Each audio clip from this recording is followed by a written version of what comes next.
Maybe. I'm going to get me a setup like this for my office. We're live. Okay.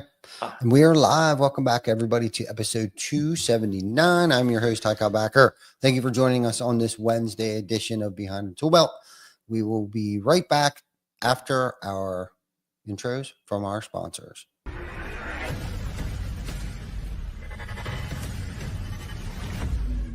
GC Backer. Roofing, siding, windows, gutter, solar. Roofing, siding, windows, gutter, solar. GC Backer.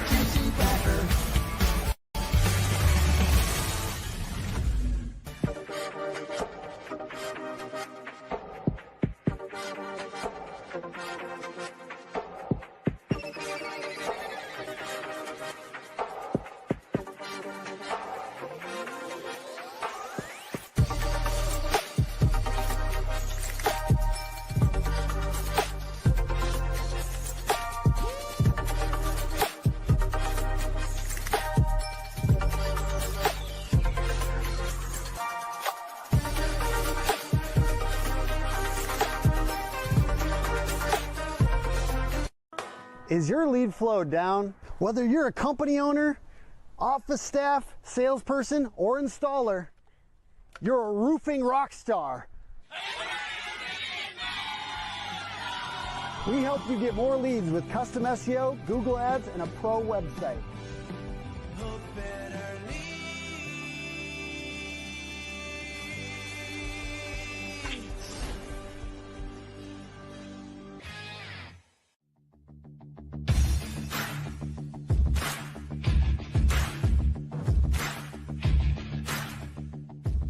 Welcome to Behind the Tool Belt, where the stories are bold, the conversations are real, and the insights come to you live, raw, and uncut.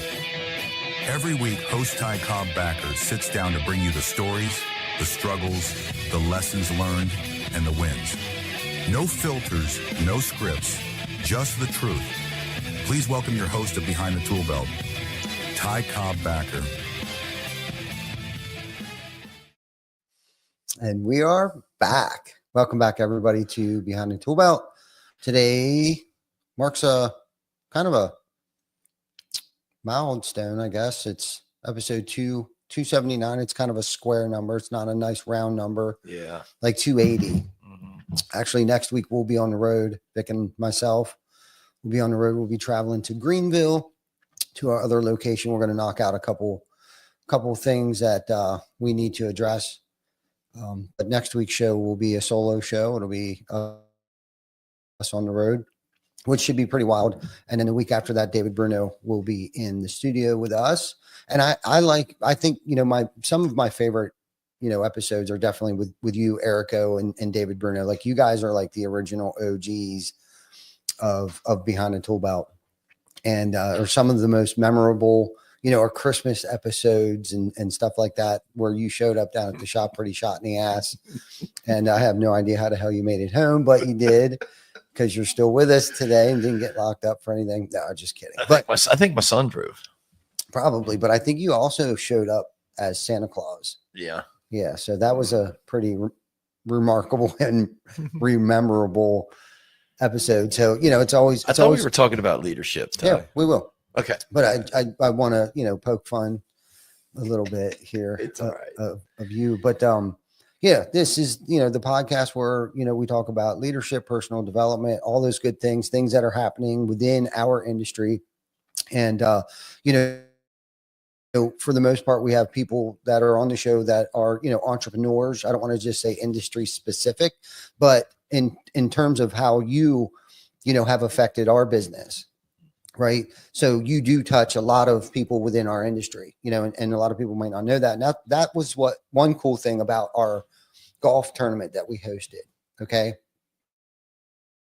There was, I don't remember how many people. There was 144 people there. Okay. Because we maxed out the golf course. I don't even think they had to lease golf carts from another local golf course to bring in to accommodate how many people were there. So I'm just going to spit out, because most golf tournament scrambles are 144 people. So there was 144 people there. half of which didn't even know each other, but somehow were connected, right? Like that ripple effect of whether it was cash flow or influence or somehow there was some connection, whether it was my insurance company, or like Eric Brewer was there. Okay. We do a lot of work for him and have for a very long time. Okay. So imagine that ripple effect. Like if we really unpack that for a minute and how many lives that impacts and touch, and they don't even know like where that cash flow might come from, or our insurance agent, right? Like how that impacts him, because you know what I mean? But anyhow, my point is the impact that you have on us, right? And that allows us to impact our local communities, because you're always the one of the first people I reach out to. Maybe not always. I was going to say sometimes the last person I reach out to, because it's always the last minute. But in theory, I was just going to say, you usually tie it to Tuesday and you need a Wednesday. Yeah, exactly. Does that count? So maybe you are the first person usually that I'm contacting whenever we're doing any kind of event. All of our events at any of our locations, and even with Behind the Tool Belt, you've shipped overnighted towels to us at RoofCon. You said a key word there, and let's just take that into account. Like we're real big right now into this, and you are your golf tournament community, your world, people outside that world, the ripple effect. I think you and I talked about it a couple days ago, but the ripple effect, how it is in everything that you do. So if DHL doesn't pay a bill to certain people early enough, they can't pay their people that can't pay their people. It goes down the line. If I go to an event and my insurance person's there, and all of a sudden they know somebody, they're an insurance person for somebody else that might lead to me, that leads to somebody else that goes down the road. Like everything is a ripple. Oh yeah. Yeah. Like regardless negative or positive. Negative or positive. I'm just saying in general, the ripple effect in your business. Never did I think about the ripple effect as I was building the business. Yeah. No. Within my business, outside of my business. I mean, you think about like how you act or, how you want to handle a situation, but you think about it more, the more mature your business is, or the more mature we are, hypothetically. Yeah. I'll use the quotation marks. Yeah. Quote, unquote. Yeah. But that ripple effect word, it's an interesting phrase to start our, you know what I mean? Like how it affects your golf tournament affected a lot of people. It did. It did. Yeah. We raised it all together between the Baltimore, because there was two. There was like a week or two later, Stephen Spence, whose idea it was to host these things, right? So big shout out to Stephen Spence. And we're also participating in Swing for Recovery this year too. But I think there's going to be a few more, across the country, one in Colorado, one in Baltimore, one here. There might even be one in New Jersey. But again, that ripple effect. Yes. Right. Yeah. And that's a good ripple effect. Yes. You have bad, like you said, good and bad, but the ripple effect is in everything. Yeah, it really is. To every action, there's a reaction, I guess. Well, true. Yeah. That's probably the point. You know what I mean? Right. I always love how you walk through a shop and you're talking to somebody and you say one thing and how when it comes back out the other side, that ripple goes down and that wave's really big, and it turned into like a tidal wave of something that started with, no, that's not how I said it. This is what I said. You know what I mean? Yeah. So that's the bad side of the grapevine effect is what I've heard that the phrase before. They pass it along, but that's the ripple, right? Ripple turns into a so anyhow, no doubt. I went off on a tangent. Sorry. No. I mean, it's definitely a great topic that we could, and I think that's what we're trying to do. We're trying to have impact, right? You know what I mean? And this is the crazy thing about impact, is that I don't think we know, and I don't think you knew until maybe that I just mentioned the power of that impact and how many lives you've actually been able to touch. Yes. throughout the country, as Vic and I have traveled to, I mean, everywhere but the West Coast. I mean, we were, Colorado, Utah, Texas, dozens of times, Florida, dozens of times, Greenville, South Carolina, Hilton Head, South Carolina, like just all over the country. Your merchandise, your swag, your product has been touched by way more people than you can even imagine. You know what I mean? And there's one of your towels that you made us. Where was Woody? Not Grand Cayman. They're on one of these ship cruises where you stay on it for like a week. It's not a real big, huge one. It's pretty nice sized ship where they dive like 5 times a day. So he's on like a scuba diving ship where all week long, he's sending us photos of the towels that you made us. One, he's hiding in the head, taking a shit with the towel held up. Like just all kinds of crazy, like, hey guys, love you. Just we use them for anything. Yeah. Right. Yeah. Not just as their purpose. Right. But in the shitter. Yeah, and Here I we guess go. It's going down the drain, Vic. Yeah. And that's kind of like legacy. Yeah. You know what I mean? It's like people have come to work here that for one reason or another don't work here anymore. Okay. But we do know that they're different. If they come through and they're here for any amount of time, okay, they leave as a different human being. And I would like to think in a better way that they leave here. Okay. And let's just say they came through and they were here for several years and they go and start their own business. Okay. We'll never get the credit for that, even though we know that when they came here 8, 9, 10 years ago, that they had no idea what roofing was or how to even install a roof. Let's just put it that way. But they watched you do it, Ty. Yeah. Right. They know. Right. But we'll never, that's like the catch-22 about legacy. We'll never know. But this is what I've come to accept and appreciate is that they don't need to say if it wasn't for TC Backer, right, that I wouldn't be who I am today. That is the part of legacy that there's more of that than there is people saying, oh, praise TC Backer because they feed 5,000 children every summer. Right. You know what I mean? More of the impact happens unknown. And I guess if you're traveling this journey, you have to not just accept that, but not get hemmed up in the hubbub of like, hey, look at me. We've impacted so many different people. It's just, it takes a certain breed of person to want to suit up and show up and want to take care of it. Because leadership, I am so sick and tired of that word. Leadership. It really what it is. It's servantship. Absolutely. Is what it is, because that's what it's all about. Because there are days, weeks, and months that go by where I just want to punch everybody in the face. And a few others. Okay. But I get through it. I bounce back, perseverance, resiliency, all that stuff, and not get hemmed up in people aren't peopling right, and, they have no idea, because I can get hemmed up in that they have no idea what myself and my family have gone through to produce payroll, to sign Christmas bonuses, the list just goes on and on and on and on and on and on and on and on. Again, I'm not running out there smacking people upside the face. Like, do you have any idea that I've had to put 8 mortgages on I've never done that. So I won't even use that. Yeah. Never refied or anything outside of my rental property. But my point is there's a lot of things that us entrepreneurs have to go through, the shit that we go through. And it's kind of like, we really don't have to do this. Yeah. You know what I mean? So I don't know why. I envy the person that can get in their car, go to work. Yeah. Do work. Mm-hmm. Kind of a flexible schedule. Yeah. And go home. Mm-hmm.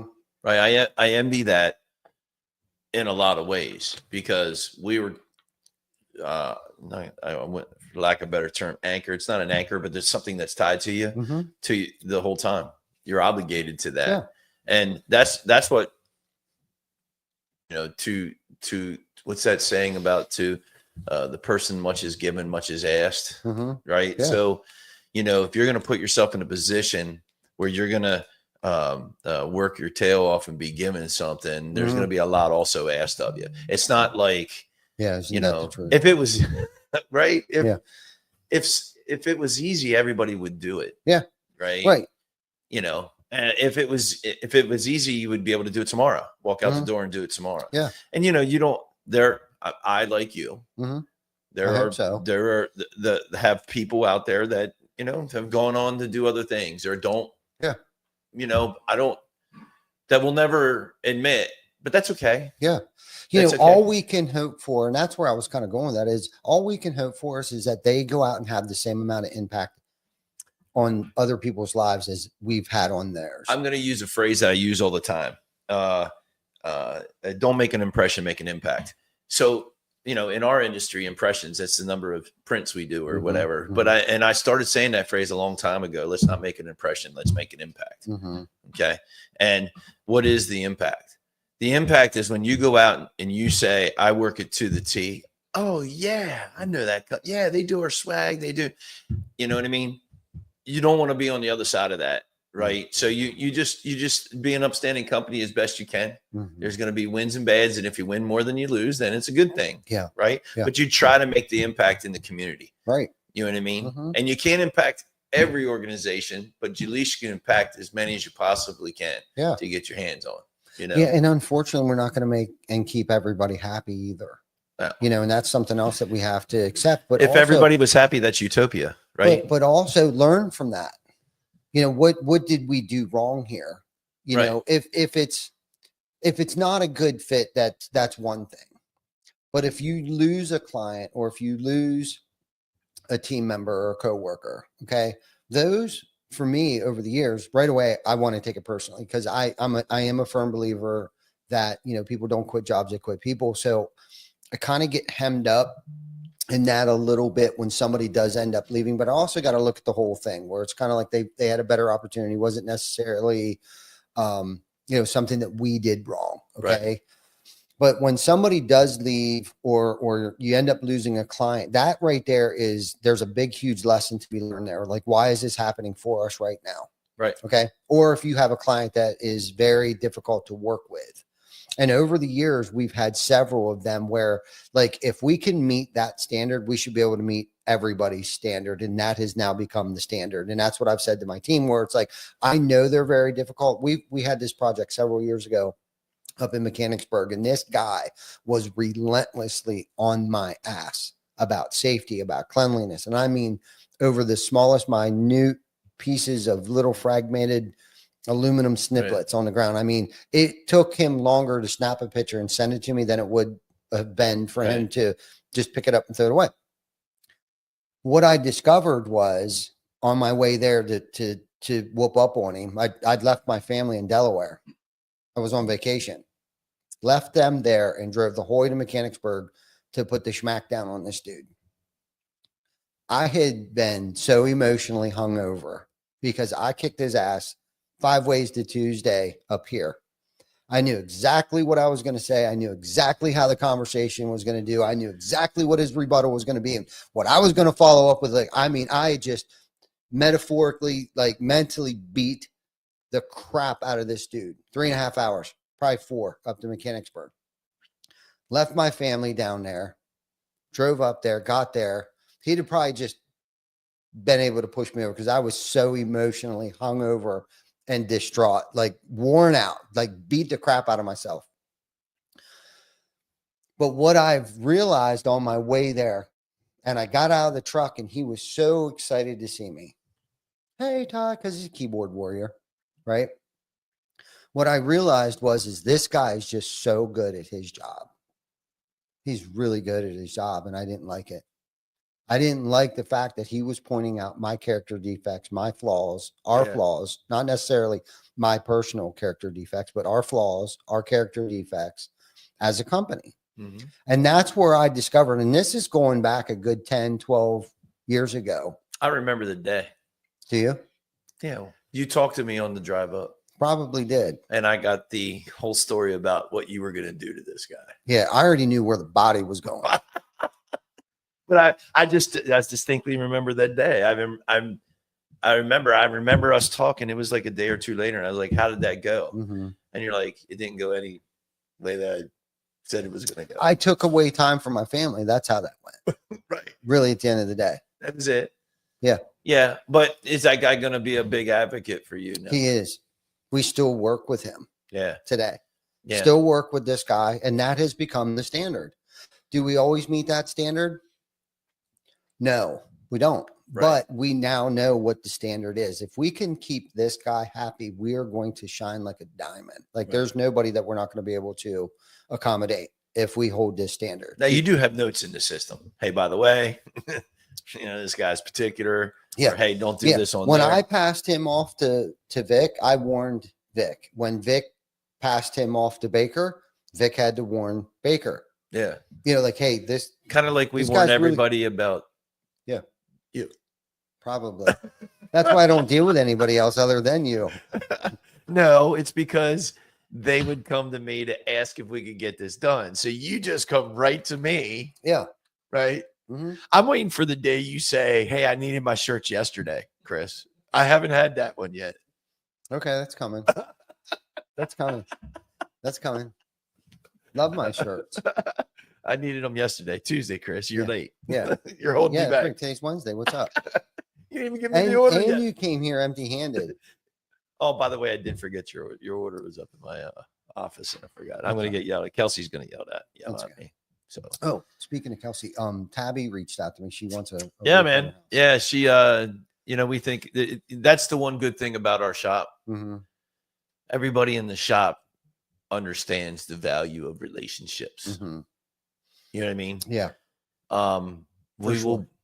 You will be more patient sometimes because we understand. Mm-hmm. Because they're patient with us. So, that's very well, and that's what's so special about our relationship. Yeah. You know what I mean? I think one time I had a moment on you, and I'm not even saying we had a moment. It was on me. Okay. And it wasn't even you. It wasn't even you that I was frustrated with. It was everything else. Yeah. But you talk about that, but friends do that. Right. So, I mean, that if you can't do that as friends, let's be honest with each other. Yeah. If we can't, as servant leadership or whatever, if we can't as leaders have a moment on some employees, then we're all not in this together, because there's going to be a day an employee has it on me. And I can tell you, Kelsey's had several. No doubt. My son, Mason, has had several, but it's going to happen. Like, you don't need, like, that's just like my wife and I argue, right? That's my best friend. Yeah. Right. You know what I mean? Yeah. Like, people are going to have that. Yeah. I don't think that's unhealthy. No. As a matter of fact, I think it is healthy. And one of the things we started saying in our shop was, when there's something wrong with it, hey, can I get that back from you? And people would get upset until I said, we use it as a training mechanism to find out where we went wrong. Then they want to be a part of it. Yeah. Then they're like, oh, sure. I was like, hey, listen, I'm gonna send you a shipping thing label, just send it back to me. We want to find out in our system where this went wrong and where we could be better at it. All of a sudden, then they want to be a part of it. Everybody's a bitcher until they want to be until they're part of the solution. Yeah. And all of a sudden they go away. Yeah. You know what I mean? Yep. Right. And it's okay to ask a customer, where do you think this would be easier on a customer for future reference? Where do you think this would help us out for customers in the future to be better for them? Right. So I think there's a lot of things that we take for granted sometimes that we, even as customers, Yeah. Isn't that for sure? Like, even as customers, like we're on that other side every day, but yet I walk into Subway and damn it, if you put that green pepper on there, I'm going to kill you. Yeah. Come on, bro. Yeah. Calm down. You know what I'm saying? Yeah. No, there is healthy controversy. I mean, there really is healthy controversy. We had a situation not that long ago, and I'm not going to mention anybody's name, but I knew that they were at odds. And I used to jump right in and try to fix everything. Like, no, you guys are going to get along right now. Yeah. You know what I mean? If not, then I'm going to be mad. Like, I out mad the situation. And I let it go. I was like, no, they need to work it out. Actually, there was two situations where, I knew that they needed to work this out because we do hold a high standard. Okay. And really at the end of the day, all they're doing is holding each other accountable. Like, and I watched the entire conversation unfold. You know what I Yeah. mean? And it was like, well, they're just holding each other accountable. So that's where healthy controversy is just leveling people up. Like, you know, there's a right way and a wrong way to do it too. And there's kind of like the in-between way where, you know, hopefully you don't go too overboard and mother F somebody or whatever. And that happens too. Right. But sometimes we need to say stupid stuff too, to knock ourselves back a peg. Right. And realize like where I've done wrong. And that has turned into better relationships where now I'm coming to you more vulnerable. Right. And like, hey man, I love when you're vulnerable. So sorry. Well, I know. Well, never mind. But well, listen, you know what happens in our office too. So listen, Kelsey's driven. Mm-hmm. Yeah. Everybody wants a Kelsey or has a Kelsey. And, you know, sales reps do things wrong at times. And sometimes, some days it's okay. You can tell who she's mad at, but based on the fact that what she's not going to put up with that day. Right. Oh, you're in the doghouse. You know, it's kind of the running joke. Like, who's she mad at? But that's her job. Right. She's held accountable by me. Right. Which she doesn't like. You know what I mean? Because she can't bark back. She can bark, but she can't, you know. Yeah. But that's the thing. I think, you know, you want that. You want that accountability. Of course. You want them to work it out themselves, which is where I am in this stage. Yeah. You know, like I left today and I was like, all right, you're going to load the van up. You're taking all these things out. I turned around, walked out. Usually I would have loaded the van, like back in the day, loaded the van. This is where you're going. When you see this person, say hi, blah, blah, blah. Yeah. Now I'm getting to a point where, well, hey, what'd you learn the last time you were out? Oh, I learned this, that, and the other thing. I'm starting to make them, hey, write in a book and write notes in there and put that on because, you know, you start delivering stuff. They can just go in the book and be like, oh, Susie usually gets it. She's at the counter. Yeah. That kind of stuff. So they started doing that themselves. Yeah. You know? That's good. Well, they don't want robots. No, you don't. Right. Yeah. No, because we're in the customer service space. You know what I mean? We got to accommodate and you want them to, even though you're not there and your back's turned, you want to make sure that your clients are receiving the same service and value, right? As if you were there. Right. That's really what it comes down to at the end of the day. And sometimes they're even better. Right. Yes. At it. Yes. You know, just because we're other places and when we show up there, we may not be as like, here's your boxes. Goodbye. Have a good day. Yeah. You know what I mean? But as our coworkers are making deliveries, like that's what they're there to do. They don't have 15 other places they have to be in their mind psychologically.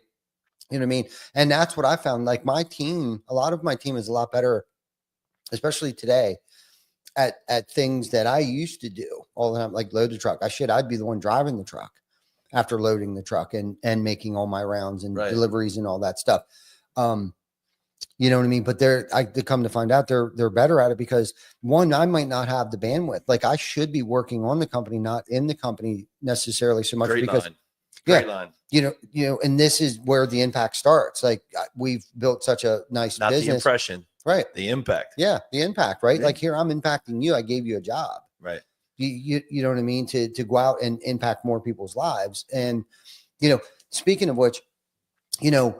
The way, and I think we talked about this earlier on the phone today, where, you know, like early on when we used to be the one loading the truck, driving the truck and delivering everything. And we had a small team and, you know, the way that I led then compared to the way that I lead now, totally different. Right. It is totally different, you know, and I was talking to you about like, you know, it's one thing to have all of the right people in place, you know, and I've gotten complacent myself where it's kind of like they should know their job, but not realizing that people still need led, but it needs to be different now because it's a different breed of people that are here compared to 16 years ago, the way different breed of people who work for us today. I'm going to stop you right there. Cause I had that happen just today. So all along, our sales reps, like I've kind of taken, that's my gig. I like to sell. So I've kind of taken the sales, being a sales leader, like having sales meetings and talking about ways to do things and be better at it. And, you know, your CRM and staying on top of things and the follow up and the follow through. And I had talked to my lead sales rep about a certain thing that we were doing and that I wanted to do. And I started implementing it. And, you know them, they don't want to implement it. You know what I mean? Or it seems like it's different, but you implement it. And then I said, once we get to a certain point, you'll be able to see the value in this. So today I showed him the value in this. And the next thing you know, all of a sudden he's all in, you know what I mean? Which was great. That's a leadership thing. And I just thought about that now. That was a leadership. I didn't do it. I was just like, hey, let me show you this. And then it's kind of like showing your kid how to put a chain on his bike. Yeah. Right. All of a sudden, then he could do it. That's a leadership thing. And you just didn't know it. Right. Helping your kid put his chain on his bike. Or, hey, this is how you push a lawnmower correctly. Or this is what you want to look for when you're mowing or trimming. Same thing happened today. Sometimes you have to go out and show it. Yeah. And show it once. And then they'll come back with well, what about this? Or, hey, I did it this way and then they'll come back with all these other things that make that process or procedure better. Yeah. And that's what's happened. That's what happened. You know, that's where I find my value in leadership. Yeah, me too. You know what I mean? You know, and where I most recently have noticed in one of my shortcomings is that I'm guilty of not fully explaining the goal, right, or the mission. So I've been using this cemetery that's across the parking lot here as an example. Like, I am so guilty of, I need you to go over to the cemetery. Okay. Yeah. And then I'll leave the room. Okay. So they're kind of just like, all right, just doing on the way over there. Like, you know, when I should have said, there's an oak tree over in that cemetery. And every time the wind blows, it's scraping across these headstones. Okay. And it's damaging them. If I would have gave just that much more description, they'd have been like, oh, okay, grab the chainsaw and ran over there. But while they were over there, they noticed there was 2 other oak trees that they would have trimmed them, that were doing the same thing. And then they would have discovered, hey, maybe we should break these leaves up. Hey, now the grass needs mowed. Hey, now the headstones need power. Well, we hope it would go like yes, that. Right. but with a little more description, which would buy us maybe a little more time until we can circle back and walk over and be like, hey, why don't you now mow the grass? Right. You know what I mean? Yeah, trim this up, or hey, those leaves need raked. Yeah, because if they don't have enough initiative, that's one thing. You know what I mean? But us giving a better description of like why I need you to go over there. This is our goal. Our goal is to clean this place up, stop damaging the headstones, right? And I'm looking out the window and I'm watching this oak tree. Yeah, but the next question is the one that you want. So if I tell Vic to go get that, do what you said. Hey, go over there and clean up that oak tree. Okay. If he says, hey, is there anything else that needs cleaned up over there? That dude right there, I'm going, oh, this guy's a little forward thinking. Like that sticks with me. Like, oh, okay. Right. Yep. Good point. How about you go over there? I'll be over in 5 minutes. I'll give you a little roundup and you can finish up. You good with that? Yeah, I'm good with that. Okay, cool. I'll be right over. You know what I'm saying? Yeah. The next question is the one. Yes. Right. And I was where did I get that from? There was a book I was reading and it was talking about the questions back from an employee and what they mean to you. You know what I mean? Yeah. So, or how you take them. Like the catcher catching the ball. Yeah. He's going to catch a knuckleball different than he catches a fastball or a curveball. Makes sense. Right? Yes. And how you receive that. You know what I mean? Yeah. So if you give them instruction and they come back to you and you're in a pissed off mood, you're like, look, I just told you to go do that. Yeah. Whereas it's like, I gave them instruction, pause. You know what I mean? Okay, what are they asking me? Okay, what are you asking me? Because I'm in a bad mood right now. So what are you asking me? Yeah. You know what I mean? Yeah. I'm asking you this. Okay, great. So the receiving of that, it's good that they're asking. Oh, I think you're great. That's great. That like in my mind, I'm going, you start to think like, oh, this is great. Yes. Right. And then if I don't receive it right, doesn't matter. Yeah.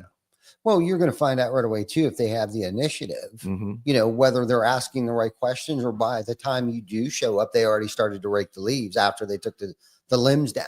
Right. But like, what if you right away, I'm thinking they should already know they need to clean the limbs and the leaves up. But some people aren't that forward thinking. They will, but some people, but some will. They'll start to get to know what your expectations are exactly when you do that. Right. Like, what's the standard here? Like, we're not just going to come over here. Like, Ty wouldn't accept the fact of us just cutting these limbs off and then leaving for the day. Okay, I'll use this analogy.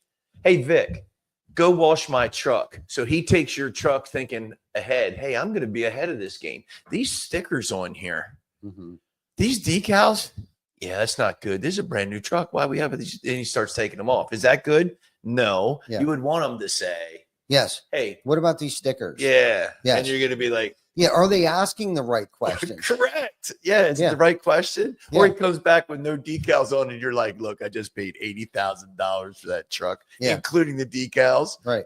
Yes. I appreciate your being forthcoming about this, but I really wanted the decals. Thank you for taking the initiative. Like, I understand where your mind was, but that was pretty dumb. Yeah, it was pretty, but still, it's what they're asking. Yeah. Right. And I agree with you. I think there are some things that are pretty or at least to me, they're self-explanatory. But are they See, that's my point. Right. I would think that would be very self-explanatory by me just stating, go over to the cemetery. Right. Right.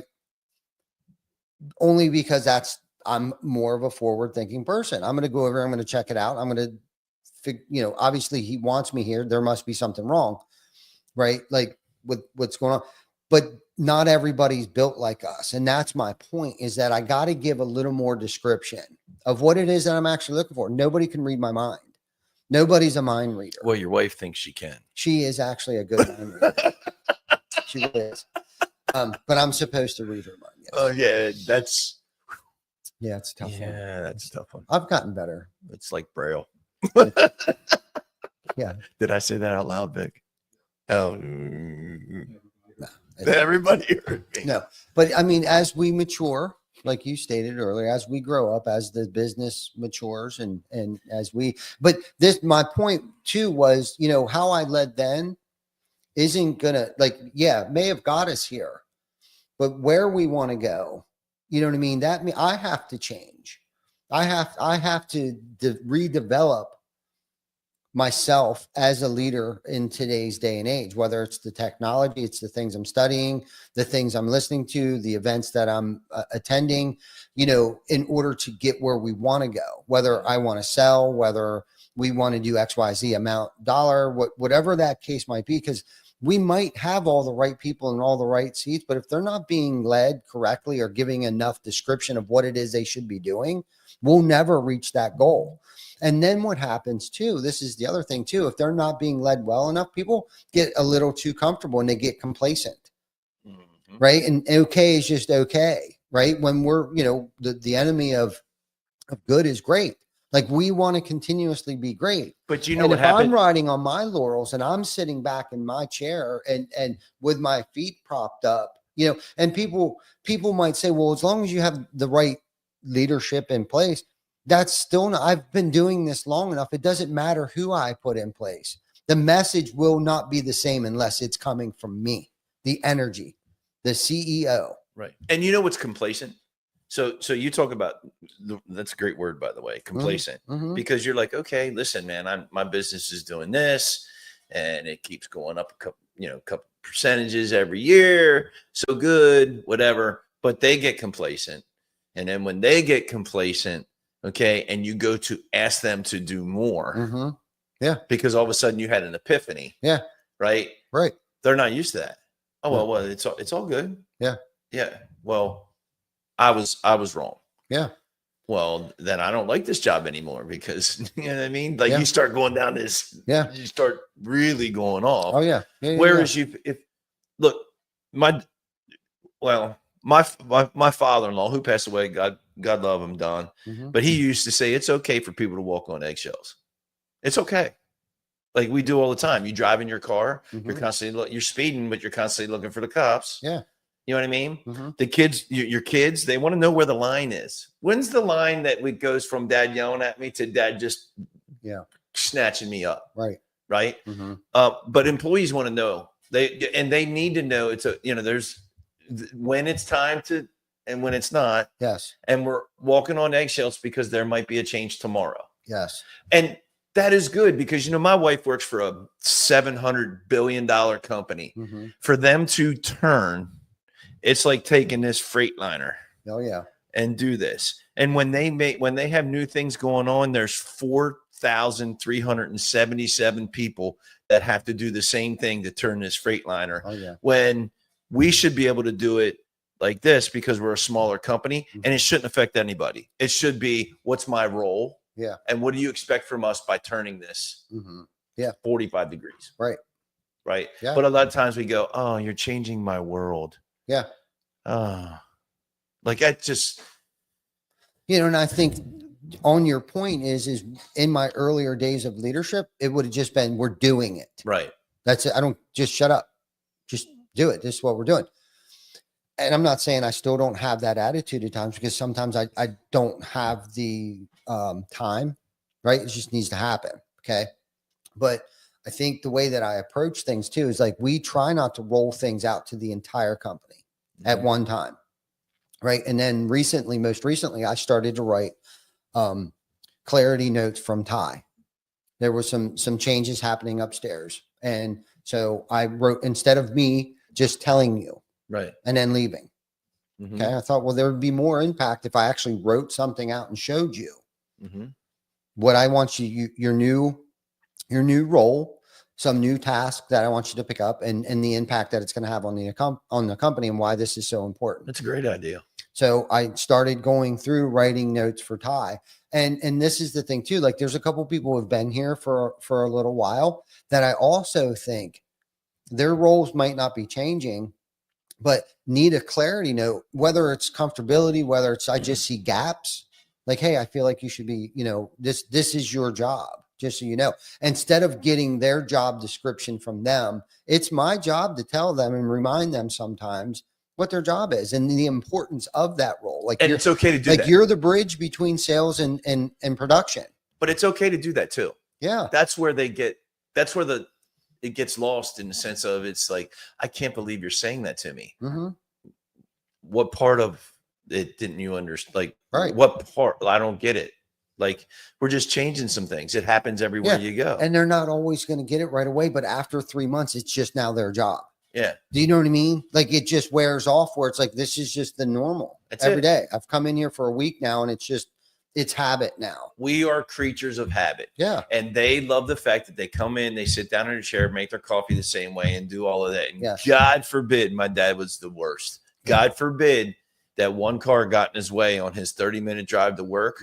His day was ruined. No doubt. Right. And we do have employees like that. You got to take that into account. But I think, to your point, like that message, like going in and changing it, that's an awesome idea. Yeah. Meaning, like, you go in and say, here's some things that are going to change. Okay. The other thing too is talking about the change at the beginning. Yeah. Okay. Reading a book about talking about where you go into a meeting and you have an agenda, but you don't tell them the agenda up front. Yeah. What you do is you bring up, here's a couple things that I was thinking of. And there's only one on the board that really matters to you at that point. You let them talk about all the other stuff. And then, you get to this certain one and you see how could that be implemented? They don't know it's going to be implemented, but if we did it, how we do it, you let them go down the line, and that's the one you really want. And then when you do that, say, okay, I really like that one. We're going to implement that one. And now it's their idea. Yes. Yes. Even though it's exactly how you wanted it. Yeah. Exactly everything. Yeah. Right. You know what I mean? Because it's never a good idea until we think it's a good idea as individuals, any individual. Right. And, it's always the majority in the room too. Right. So if there's 4 people in that room and 3 of them go, wow, that's pretty good. The other one's like, listen, man, I'm kind of caught off on it, but let's walk down this road, see where it goes. Maybe that's what you want. Yes. Right.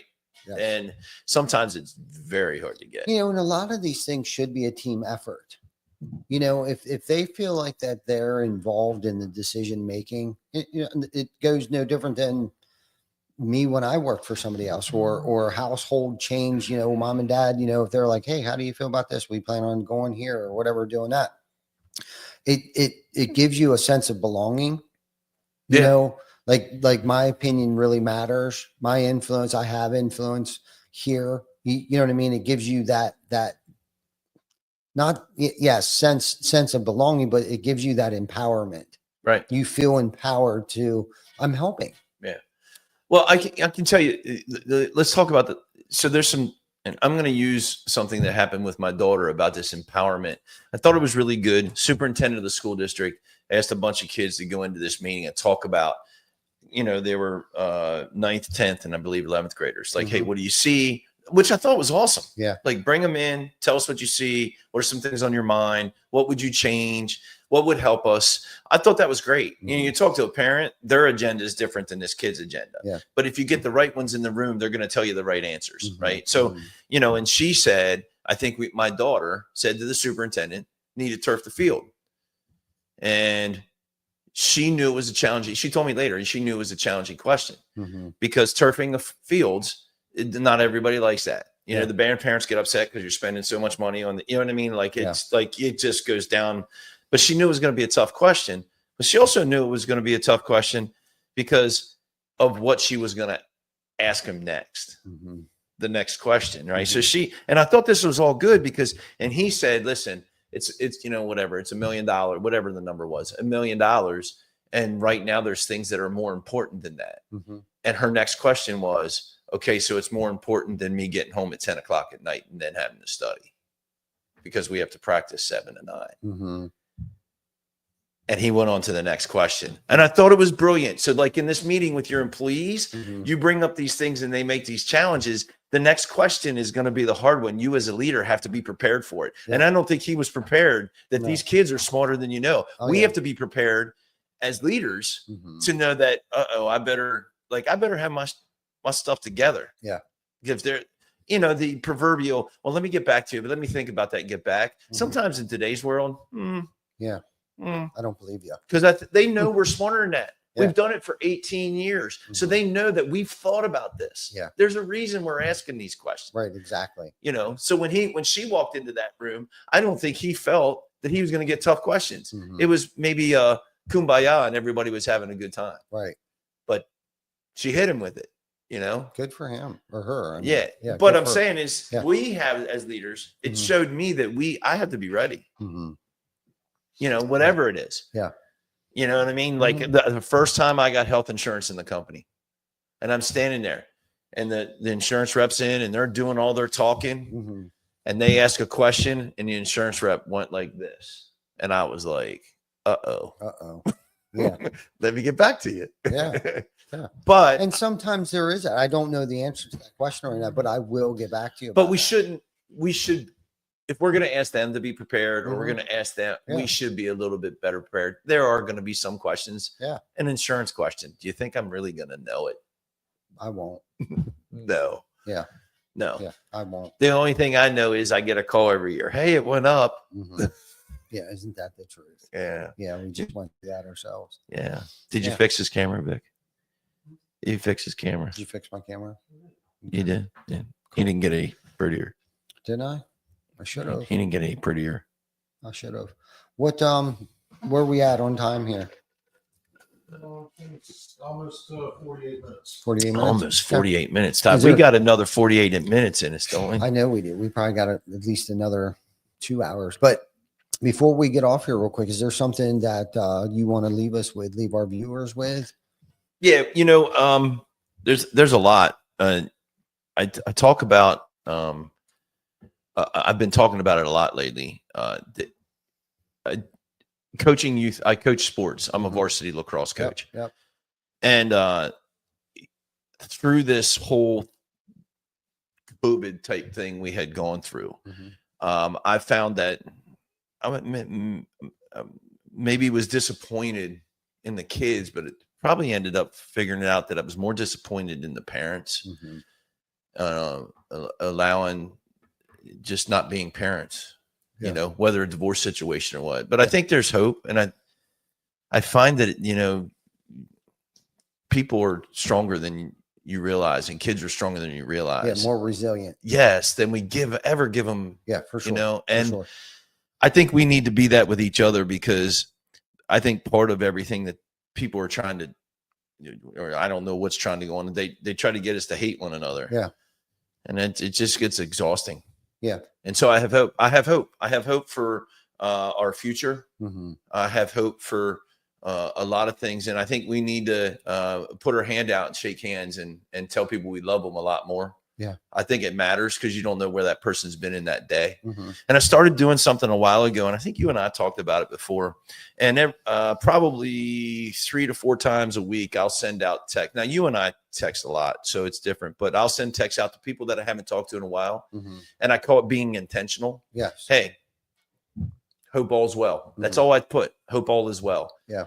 And sometimes you get a dissertation back. Thanks for reaching out. I was thinking of you, man. It's been tough, Chris. And then sometimes you'll get, it's been great. Thanks for reaching out and thinking of me. Yeah. But I think we need to do more of that. I agree. We need to do more of that. Not only with, I walk around the shop. I'm sure you do too. You walk around the building every day. I walk around my shop every day. You know what I mean? An employee just had a baby. You know, every baby born in our building is baby Chris, by the way. And it's gender neutral. Just wanted to let everybody know that. But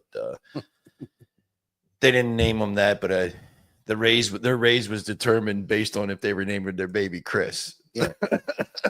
How'd that go over? Not very well. So there's no Chris's, no new Chris's. So if I'm hearing what you're saying, you mean to be more empathetic because we don't know what people are going through? Or I think cognizant of situations. I think we need to be, we all want to regurgitate our opinions because we opined for so long during COVID that I think sometimes right now you don't want to regurgitate those. I think you want to stop, listen, and ask yourself, what are they asking of me right now? And it's one of the things I work on every day. And I know my wife's probably going to laugh at me when she watches this thing, right? But I truly do drive around, think about, how can I handle that situation better? Or how can I be better? It's part of the leadership. For sure. I mean, we have to, right? And that's a part of that personal development journey. There's no destination to this, right? You know what I mean? It's like I was trying to say earlier. It's like, I could just show up every day and just stick my feet up on a desk. Right. And wonder why things aren't improving or why we're not growing or why things became stagnant. Yeah. And I have hope for the kids because, one day I got a little mad and we were in the locker room and I just, the woe is me stuff gets on my nerves, Ty. And I finally broke down and said to him, I don't share a lot. I just met my biological father when I was 30. I haven't talked to my mom when I was 18. And I get all this my parents are divorced. Well, mine were divorced 4 times. That just doesn't bode well with me. And I hit him with it.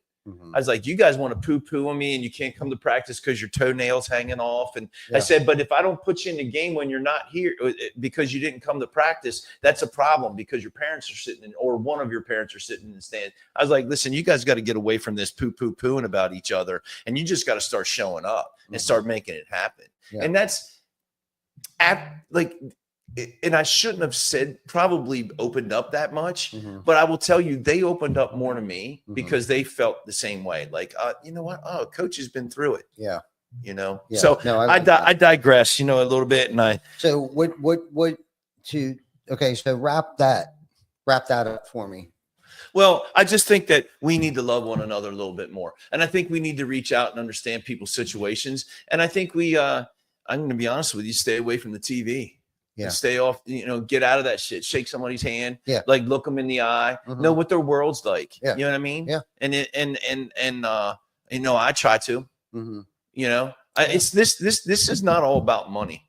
Yeah. It's not.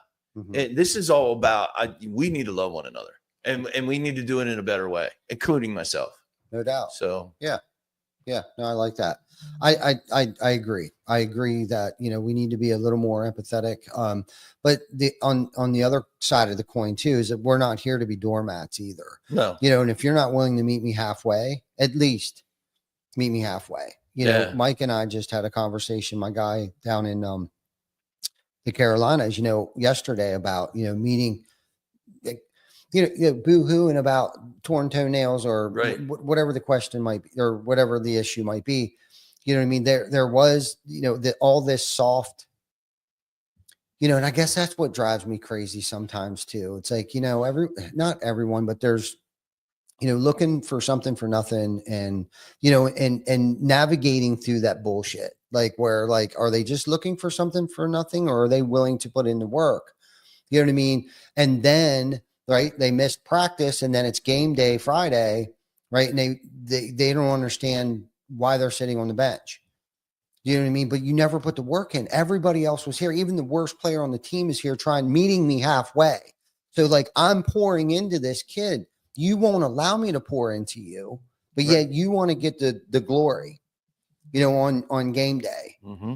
You know what I mean? And I think people don't understand, you know, you got to be consistent. Like, one, I can't trust you. I didn't know if I could put you on the lineup or not because you weren't here Sunday or Thursday's practice.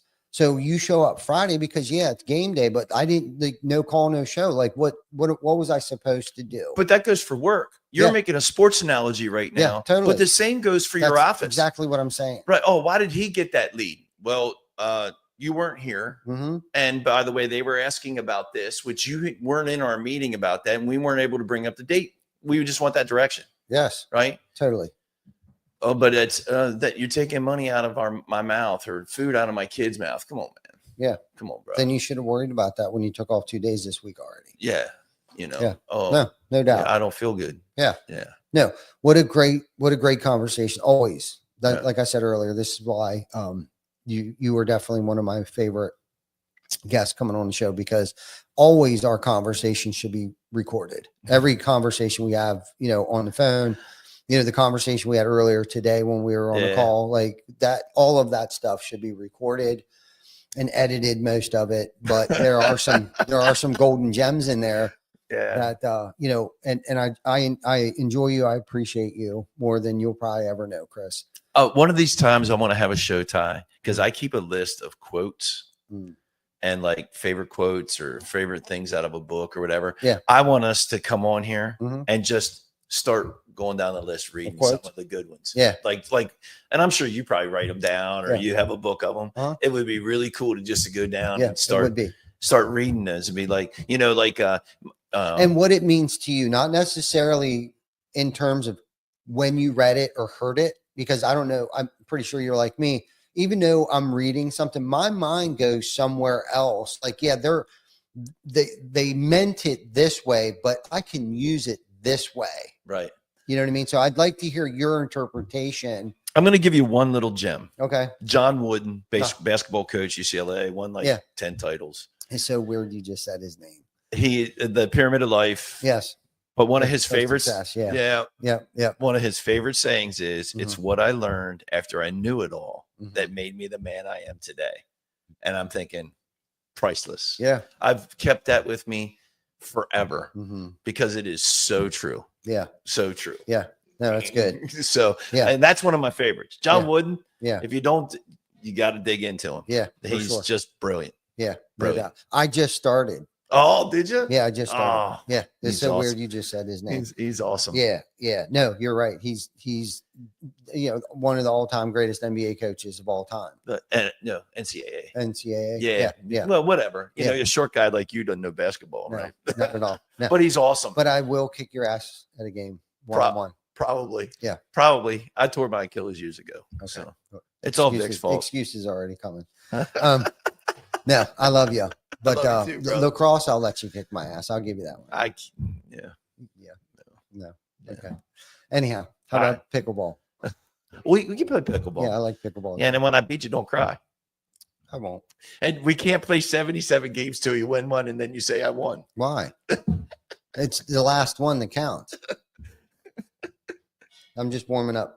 All right. Well, thank you, everybody. Thank you, Chris, for coming in. Thank you, everybody, for joining us on this Wednesday edition of Beyond the Tool Belt, episode 279. If you haven't liked, loved, and subscribed yet, please do that. And if you know anybody that may get something out of this, please share it with them. Yeah, absolutely. And or reach out to us, ask us any questions in the comments. We do follow back up. Be intentional. Yeah. Be intentional. Till then, we will see you guys next week as Vic and I will be on the road.